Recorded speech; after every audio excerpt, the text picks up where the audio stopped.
Assalamualaikum warahmatullahi wabarakatuh. Jumpa lagi bro bersama Ane Aris Trianto di channel kesayangan kita yang membahas seputar dunia bajing kelapa. Oke bro, di video kali ini Ane sudah bersama bajing kelapa Ane yang baru saja melahirkan bro.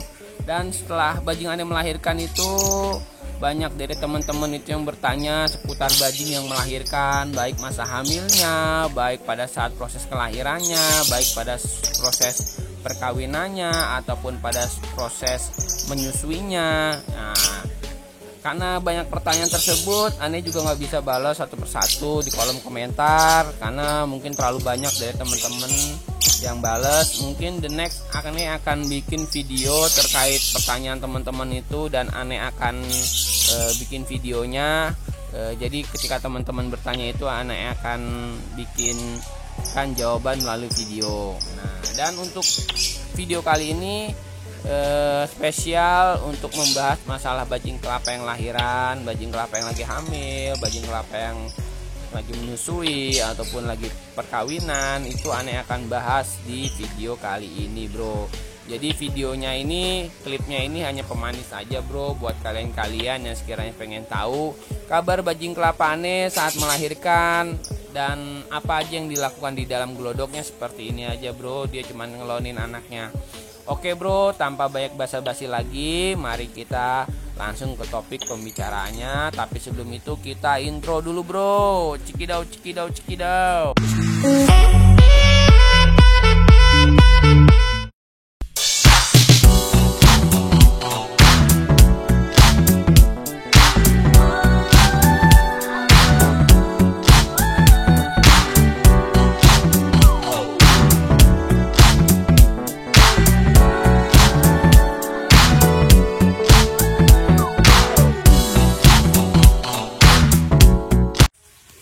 Oke bro, lanjut aja bro. Jadi buat teman-teman yang banyak yang bertanya mengenai ciri-ciri birahi. Nah, untuk ciri-ciri birahi ini pada umumnya ini dia tuh bajing kelapa yang sudah masuk ke usia 8 bulan, 10 bulan ataupun 1 tahun ke atas.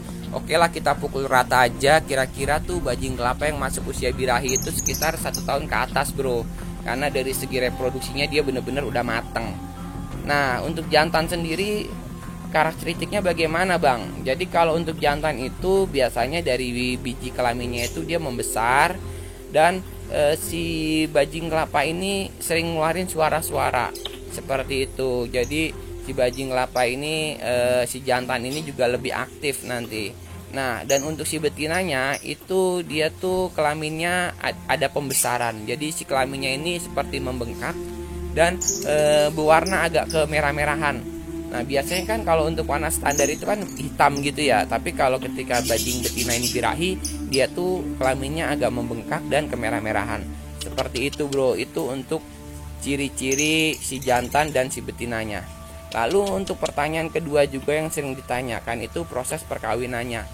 Nah, untuk proses perkawinannya ini biasanya bajing kelapa si jantan ini akan nguber-nguber si bajing betinanya. Bukan nguber juga sih, seperti mengikuti kemana bajing si betina pergi, dia ikutin dan sambil mengendus-endus kelamin si bajing betina. Jadi nanti akan diendus-endus terus, dan proses ini memakan waktu itu sekitar 1-2-3 hari bahkan lebih, tergantung si bajing betinanya ini sudah tertarik apa belum, seperti itu. Biasanya kalau memang sudah jodoh dari kecil, itu sudah satu kandang terus, itu biasanya lebih mudah dijodohkan. Tapi kalau memang baru dicampur itu biasanya agak susah bro untuk dijodohkan. Malah kan berantem dulu atau drama dulu ya.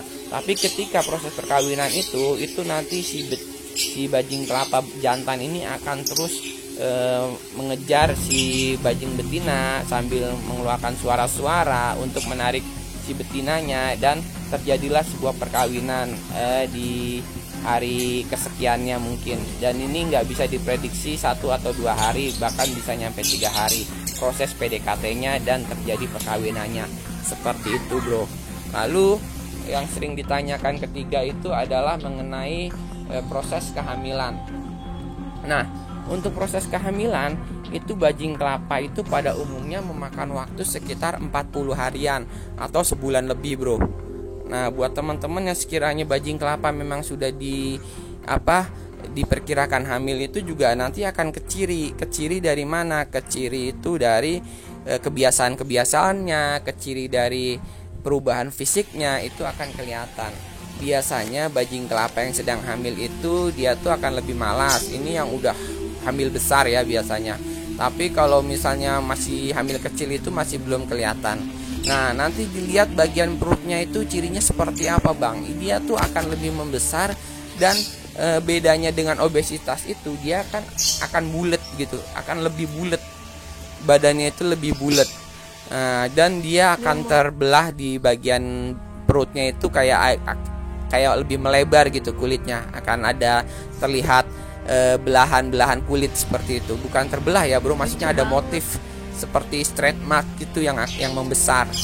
Nah, di situ. Jadi dia tuh nanti bisa dilihat dari kondisi perutnya yang semakin membesar. Karena kan kita bisa tahu kan, bajing kelapa kita ini basicnya obesitas apa bukan. Perasaan kita ngasih makan mungkin normal-normal aja atau biasa-biasa aja, tapi kok dia badannya lebih gede dan lebih bulat. Nah, itu biasanya dia ciri-ciri hamilnya sudah kelihatan di situ. Nah, untuk karakternya biasanya kalau bajing kelapa hamil itu mungkin dia akan lebih banyak makan dan tidur. Jadi cuman makan tidur begitu. Ya, kalaupun aktivitas mungkin nggak banyak seperti itu. Itu kalau udah hamil yang besar. Nah, itu aja kawan untuk keadaan hamil. Dan untuk selanjutnya biasanya teman-teman juga banyak menanyakan proses melahirkan. Kalau untuk proses melahirkannya itu si bajing kelapa ini biasanya akan melahirkan, nggak tentu sih. Kalau aneh sering ngalamin sih di pagi hari dia lahirannya, di pagi hari, dan nggak tentu juga. Dan biasanya si bajing kelapa ini akan menjilati sisa-sisa dari kelahirannya. Jadi misalnya ada ari-arinya ataupun ada sisa bekas lahirannya itu akan dimakan oleh si induknya. Nah, si induknya ini akan membersihkannya dan akan menjilati si anaknya ini pada saat proses kelahiran terjadi. Nah, biasanya si induk ini akan mengasingkan anaknya ke tempat yang lebih aman, dan suara si anaknya ini akan sangat terdengar sangat keras ya pada saat dilahirkan itu, seperti anak ayam tapi suaranya lebih keras, cicit seperti itu. Lalu proses menyusui kawan, yang kelima ini masuk ke proses menyusui.